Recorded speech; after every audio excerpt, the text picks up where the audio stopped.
Bonjour, merci de nous retrouver pour Un cœur qui écoute, votre rendez-vous de spiritualité, avec aujourd'hui le thème de la conversion. Et nous allons en parler en compagnie de Peter Dembowski. Bonjour.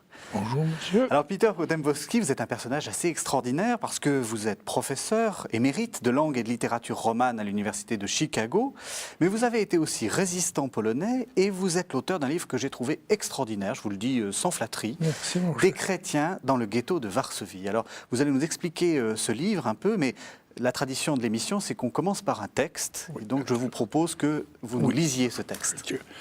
Je tire un passage de mon livre, mais ce passage est écrit pas par moi, mais par un témoin juif, chrétien, le plus important personnage juif chrétien dans le ghetto, le professeur Hirschfeld. Il y avait de baptêmes dans le ghetto même. Quel était leur motif? Ils ne pouvaient en tirer aucun avantage. Changer de religion n'entraînait aucun changement dans leur statut juridique.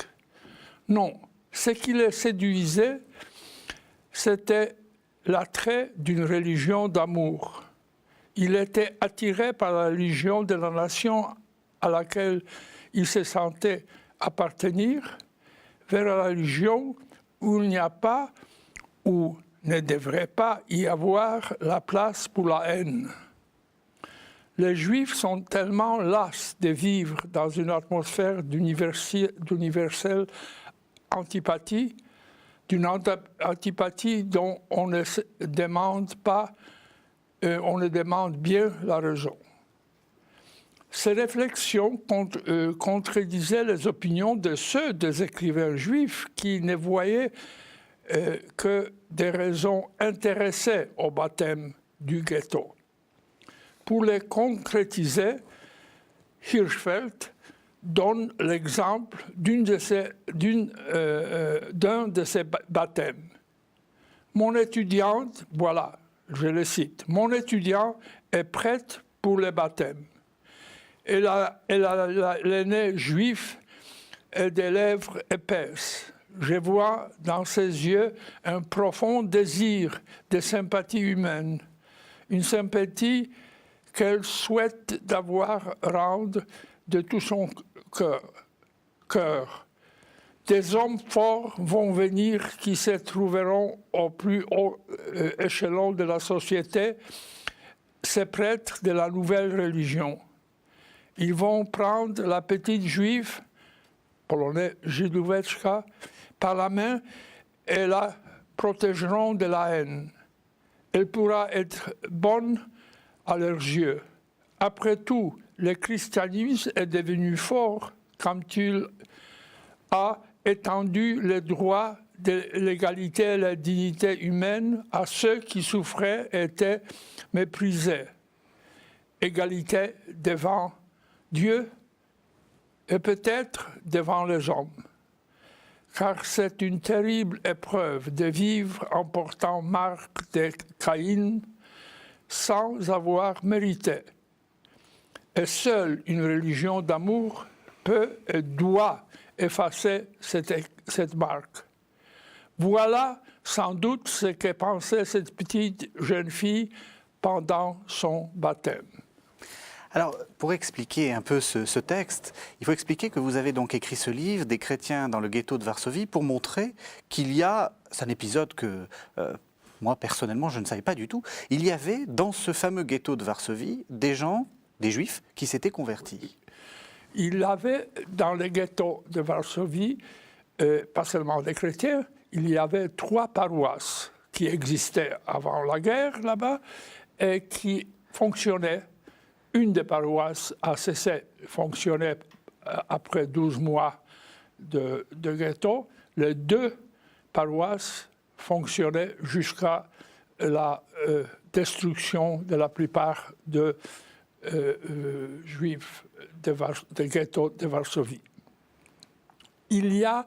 Parmi eux, il y avait plus ou moins 3 catégories de chrétiens.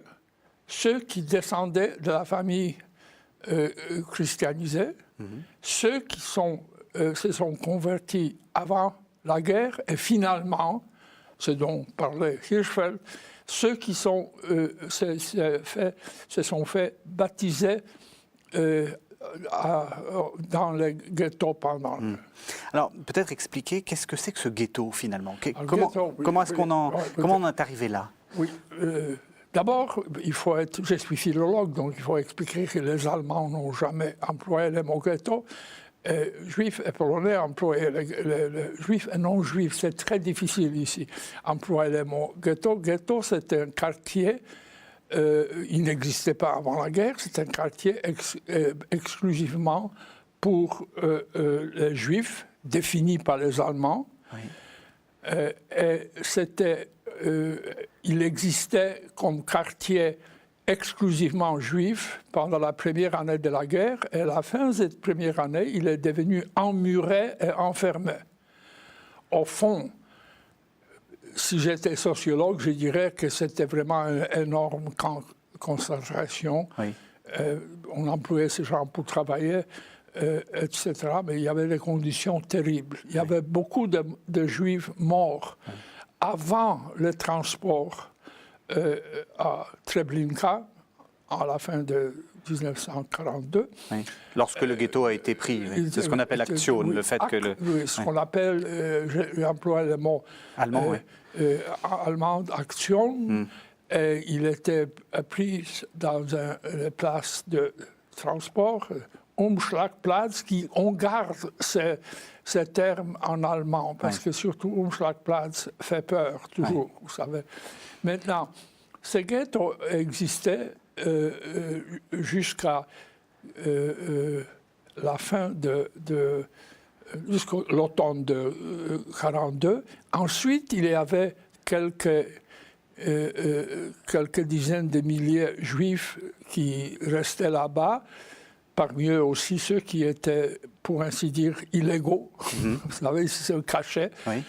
Et le ghetto finit par la révolte armée, résistance armée, très difficile à accomplir, très héroïque et sans espoir. Oui. C'était seulement pour, vous savez, poursuivre le slogan « Vivre en honneur et mourir en honneur ». C'est ce que nous, on appelle l'insurrection de Varsovie. Oui, c'est l'insurrection de Varsovie, mais il faut distinguer parce que les non-juifs ont fait la révolution, l'insurrection pendant que Paris était libéré. Vous savez, mais c'est une autre histoire. Alors, à propos, il y avait beaucoup de juifs échappés parmi nos camarades de l'insurrection polonaise, vous savez. Alors, justement, à ce propos, donc, ce livre où vous expliquez cette histoire de chrétiens dans le ghetto de Varsovie ne vous est pas complètement étranger. C'est une histoire qui vous est... Oui, c'est ça. Que vous avez dans la chair.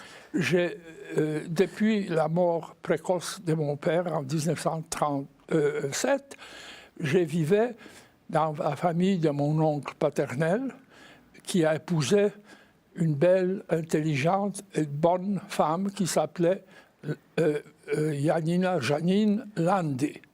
La famille Lande était 100% juive. Il était les juifs qui vivaient. Il y avait beaucoup de membres de la grande famille qui vivaient en France. Donc nous avons beaucoup de choses en commun. Il y a la famille Lande, Janina Lande est devenue ma mère parce que ma mère était arrêtée en 1941, fusillée avec ma sœur à Ravensbrück. Et pas besoin d'expliquer Ravensbrück parce que les Français le savent. Oui. Maintenant, elle était très amie avec de nombreux gens, baptisés ou non, mais les Juifs qui étaient assimilés à la culture polonaise, ce qui n'était pas la règle en Pologne. En Pologne, la majorité des Juifs parlaient yiddish et tâchaient de n'avoir pas grand-chose avec la population. D'accord. Elle, c'est à cause de ça qu'elle était instruite avec beaucoup d'amis, qu'elle n'est pas fait la déclaration de son origine. D'accord. Parce que les gens instruits, surtout les gens un peu de gauche, savaient ce qui s'est passé en Allemagne. Alors eux, ils sont restés sans brassard,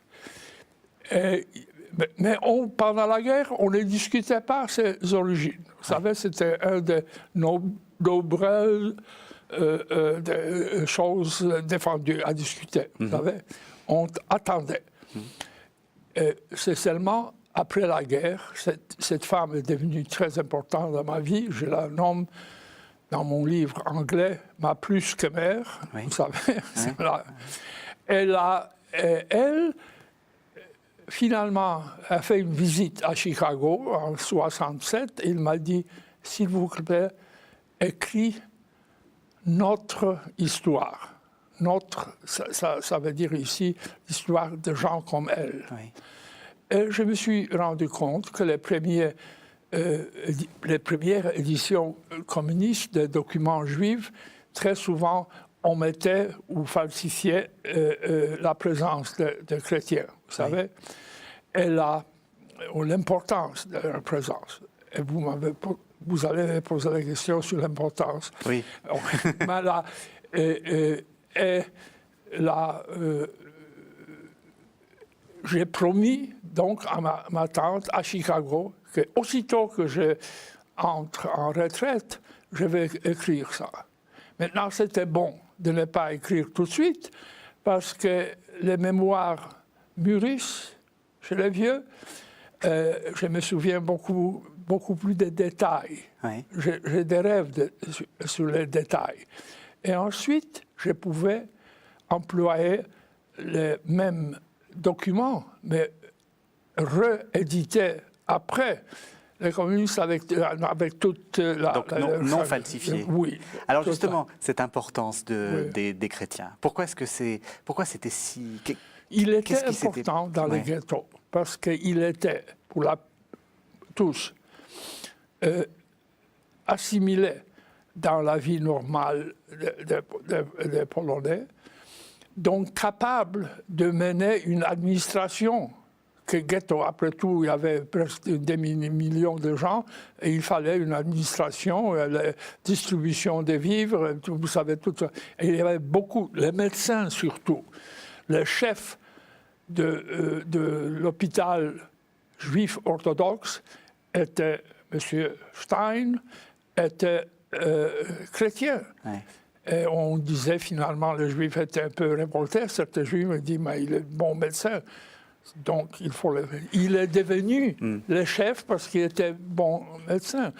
Hirschfeld, que je citais, était chef de la lutte médicale contre le typhus, encouragé par les Allemands, parce que les Allemands avaient, en dépit de leur théorie raciste, pensaient que même un Allemand peut attraper un typhus d'un Juif, vous savez. Et là, donc, il était important. Les Juifs, dans les situations terribles, ont toujours un certain humour, parfois noir, et l'expression courante à ghetto était « veux-tu une position dans Judenrat ?» Judenrat, c'est la magistrature juive. « Convertis-toi !» Vous savez, c'est naturellement cette ironie. Cette opposition aux chrétiens a cessait de plus en plus vers la fin. Alors, dans le texte que vous avez lu, on voit bien que il y a des conversions et des conversions qui ne peuvent pas s'expliquer simplement par l'intérêt. Parce que, contrairement à ce qu'on pourrait penser dans une première analyse, les Allemands n'ont pas fait de différence. Rien. Je pense, je n'ai pas dit dans mon livre, parce que je suis scientifique, donc on ne peut pas faire on ne peut pas prononcer vraiment sur les choses qui ne sont pas sûres, vous savez. Mais je pense que les Allemands ont laissé 3 paroisses dans les ghettos de Varsovie en espérant, dans les nazis, dans leur tête diabolique, que ça va causer une division. Une dissension, oui. divide et impera, comme disent les Polonais, vous savez. Diviser pour mieux régner. Non, il y avait très peu de ça au commencement. Vous savez, par exemple, Dr. Hirschfeld a fait une conférence scientifique et il a une dame qui porte le signe collabo, vous savez. Alors, justement, je vais vous demander de ne plus être scientifique. À votre avis, pourquoi est-ce que les gens se convertissaient? Ça, l'historien ne peut pas le dire. Oui, mais... d'abord, il faut, je pense, j'ai beaucoup songé à ça. Je pense qu'il y a des conversions, comme c'est la petite juive décrite ici. Remarquez qu'il insiste sur sa physionomie juive, vous savez. Dans les ghettos, et pendant la guerre, il y a une bonne physionomie, une mauvaise physionomie. Ça n'a rien à faire avec la beauté. Avez-vous l'air juif ou non? Ça, vous savez. Elle, c'était un des types. Il y a des gens qui se sont convertis par raison, vraiment, c'était les descendants de matérialistes, souvent marxistes, et même freudien, vous savez. Oui. Et il était, tout simplement, il trouvait un peu de vide dans ça. Vous savez, personnellement, on ne peut pas, vous savez, espérer le bonheur de la population universelle, c'est plus difficile qu'espérer que Dieu existe et vie éternelle est possible. Vous savez, c'est vraiment, si vous voulez. Mais là, j'insiste, parce que j'insistais toujours, pas de généralisation. Chaque conversion avait ses raisons. Vous savez, et ça, mon livre tâche, sans le dire ouvertement, contre toutes sortes de généralisations faciles, parce que l'antisémitisme est basé sur les généralisations. Les Juifs s'appuient mutuellement. Comment se fait-il qu'en Israël, il y avait 4 partis communistes mutuellement? Non, ils sont très divisés. Et tout ça, ils sont unifiés seulement dans l'atmosphère de l'antisémitisme.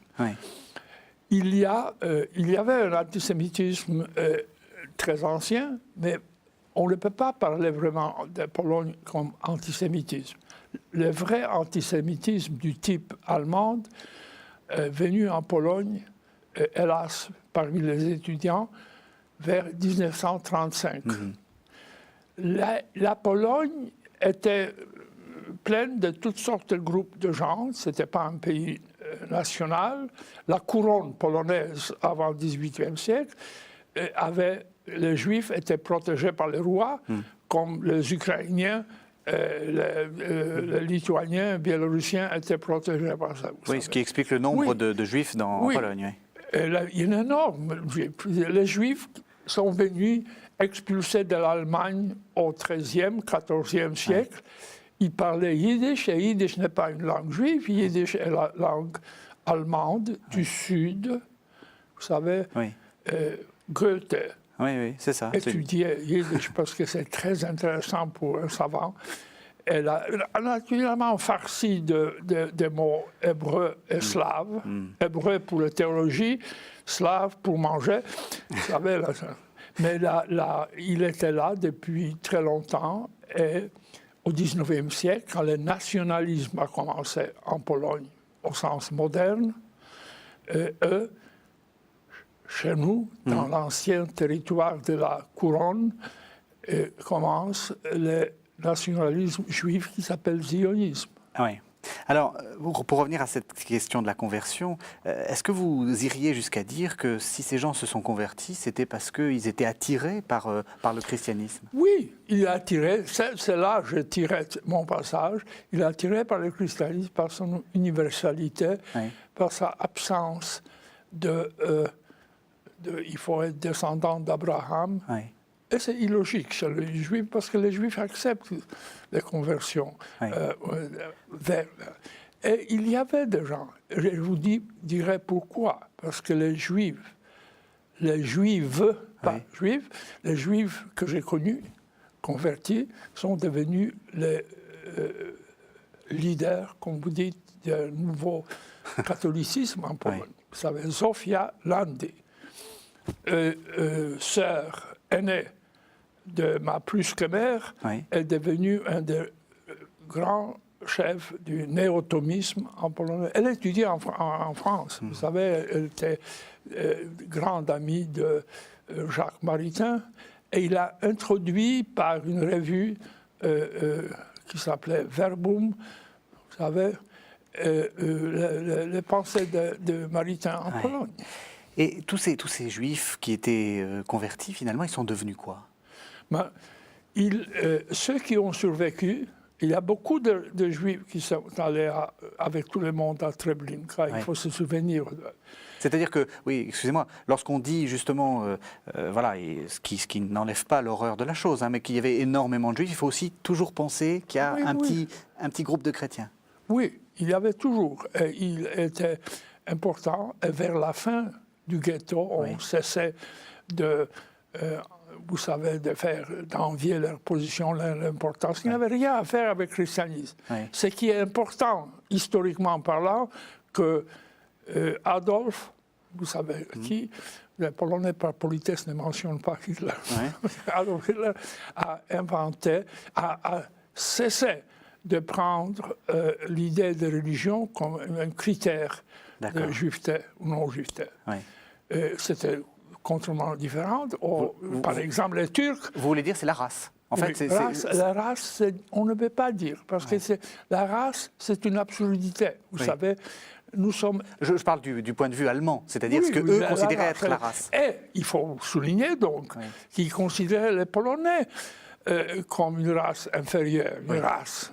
Rassenhasse, vous savez, la haine raciale était une bonne chose. Et tout ça. Les Polonais portaient même une sorte de... Les Polonais étaient genre amusés, vous savez. Ils ne voulaient pas employer les mots polonais dans leur langue officielle. Ils disaient « nicht Deutsch ». Mais malheureusement, en polonais, « nicht » c'est « nier », et les premières syllabes allemandes, « Niemiec », est aussi nier. Alors, nous autres, on s'appelait nier, qui est niaiseux.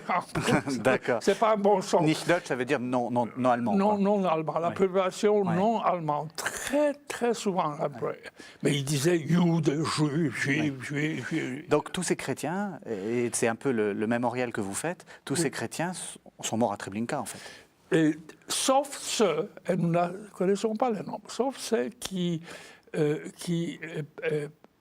passaient de l'autre côté du mur, et c'est le seul avantage d'être chrétien dans le ghetto, parce qu'il est plus facile de trouver l'ami qui vous aide, vous savez, à préserver la vie.